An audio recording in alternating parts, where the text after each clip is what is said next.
comenzó cuando tenía 6 años.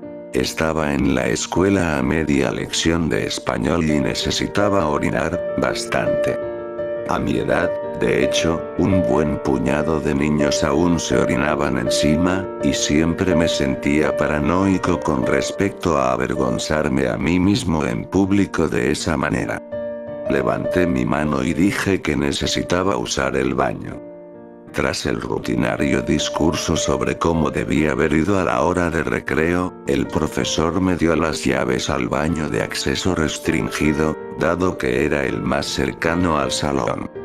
Siendo la mitad del quinto período, los corredores estaban vacíos y se me plasmaban como cavernarios, yo solo era una cosa pequeña y escuálida en ese entonces. A veces tenía problemas con las puertas, en especial para quitarles el seguro, y forcejeaba por un buen minuto o dos tratando de abrir la condenada puerta. En fin, mientras me sentaba en el trono de porcelana, se presentó un golpeteo en la puerta. «Está ocupado», repliqué, incomodado por la interrupción. Entonces tomó lugar una pausa, y luego el golpeteo reincidió. Ahora era más rápido, más determinado. «Espera un minuto». El golpeteo se tranquilizó, y luego una voz contestó. «Déjame entrar». «Lo necesito». El tono de quien hablaba era débil y sostenido. Un adulto que no reconocía. Pude haber tenido 6 años, pero también tenía una buena noción de la etiqueta de baño. En particular, que no debías dejar entrar a otra persona a tu cubículo. «Vete». El golpeteo se intensificó de nuevo hasta que se asemejó al aporreo de un tambor, a solo metros de mí y fuera de vista. Escuché la voz gritando algo, sumiéndose más y más en su desesperación. «Déjame entrar. Solo abre la puerta, por favor». Para ese punto, estaba aterrado. El martilleo y los bramidos eran tan ruidosos, y, aún así, nadie venía a investigarlo. Eventualmente, mi profesor me vino a traer, enojado porque me había ido por casi media hora. Cuando me rehusé a abrir la puerta para dejarlo entrar, trajo una llave de repuesto con la recepcionista. Luego me llevó con el director y le avisaron a mis padres. Fui suspendido por el resto de la semana. Nunca le dije a nadie lo que pasó. No fue hasta un par de semanas más tarde que tuve mi nuevo encuentro con este fenómeno. Estaba por celebrar mi 7º cumpleaños y mi familia había organizado una parrillada en mi honor.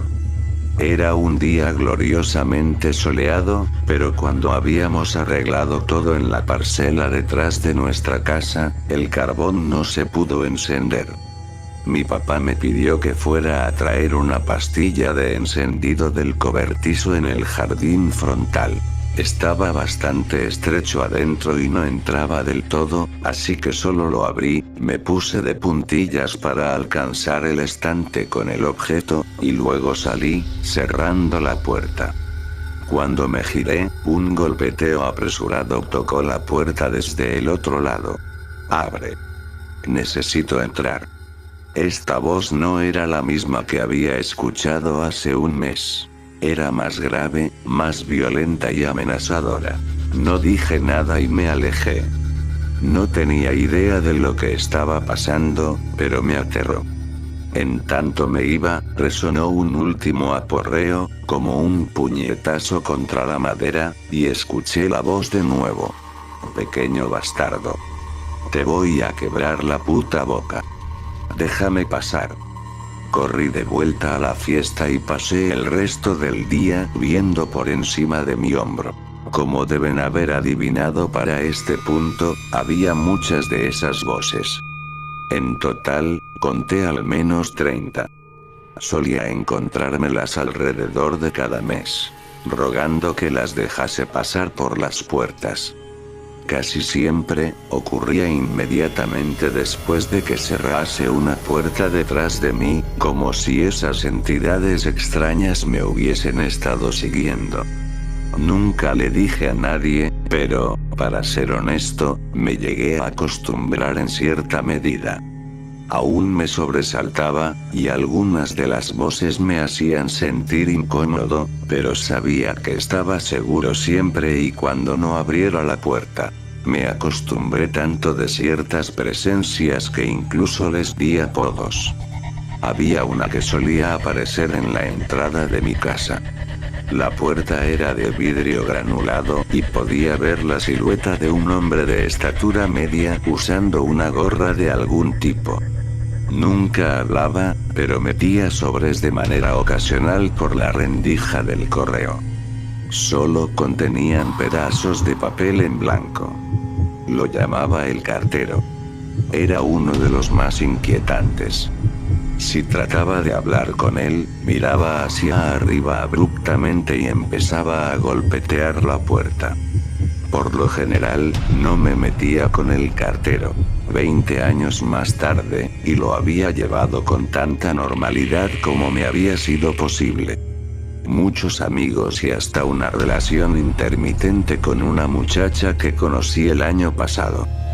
Nada mal para un tipo que solía levantarse a la mitad de la noche a escuchar ruidos estridentes que no puedes oír desde el otro lado de la puerta.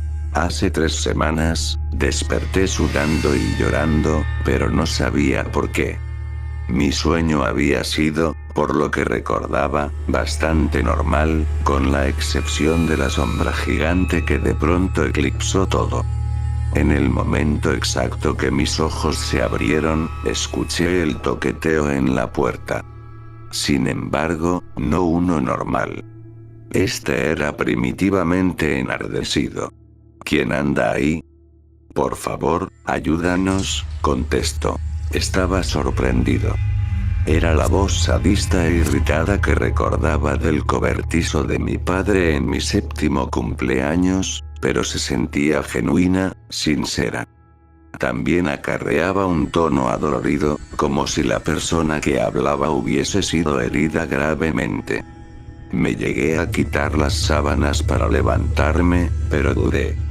Nunca me había sentido tentado a abrir la puerta. Supongo que, cuando era niño, me había tallado con tanta agresión la idea de que lo que yacía del otro lado de la puerta era malvado, que ignorarlo se convirtió en un reflejo.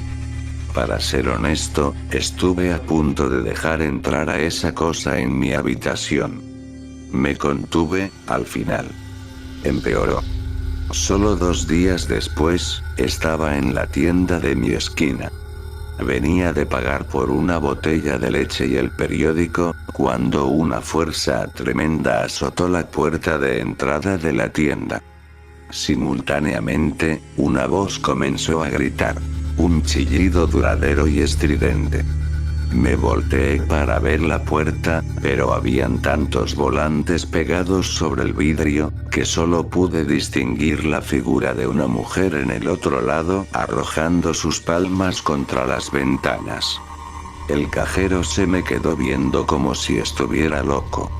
Le pregunté si podía usar su baño, murmurando una justificación a medio pensar, y me escondí ahí por 10 minutos hasta que los gritos cesaron.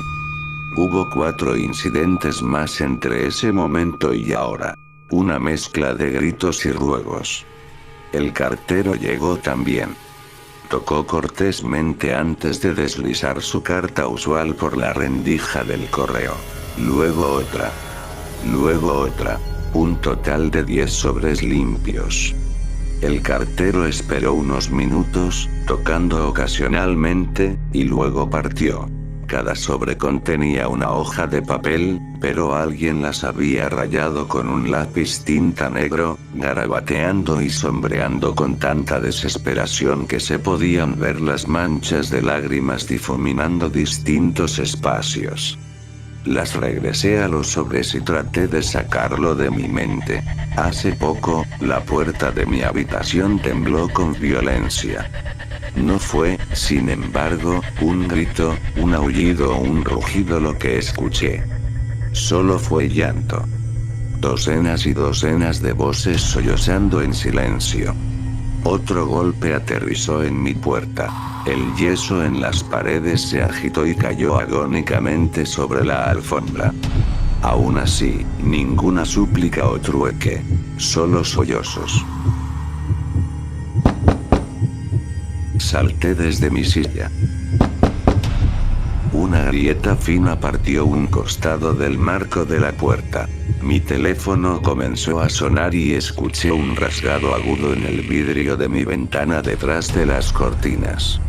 Traté de contestar el teléfono, pero eran simplemente más voces llorando, pero no sollozando, sino que vociferando bajo el efecto del terror y la angustia. Colgué. Siguió sonando, así que le saqué la batería. Coloqué la mayoría de mis muebles contra la pared y la ventana.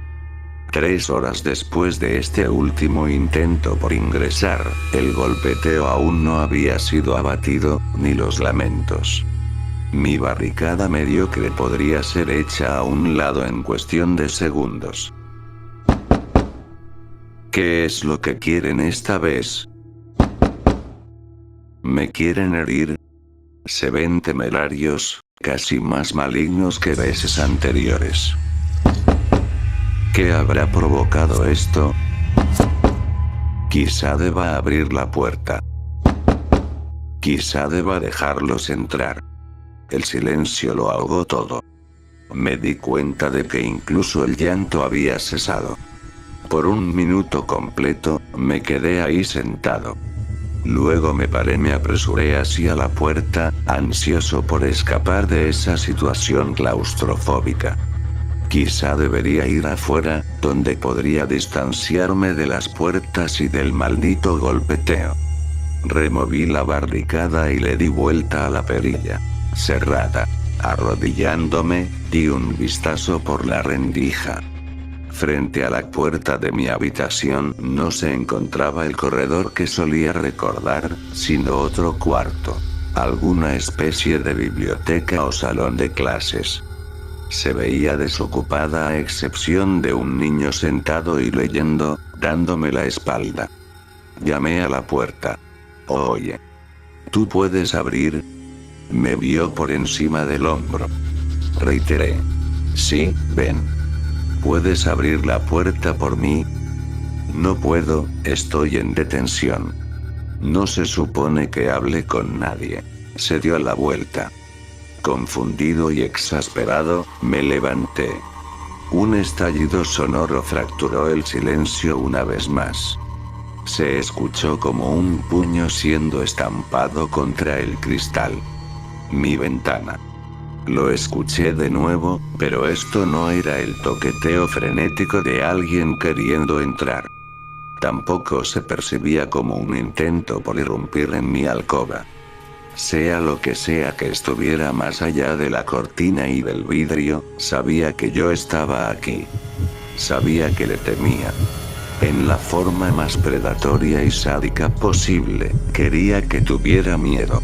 Me volteé a la puerta y comencé a golpetearla rápidamente. Oye. Déjame entrar, ¿sí? En verdad necesito que abras la puerta. Recuerda suscribirte a MaxiCreep. Buenas noches.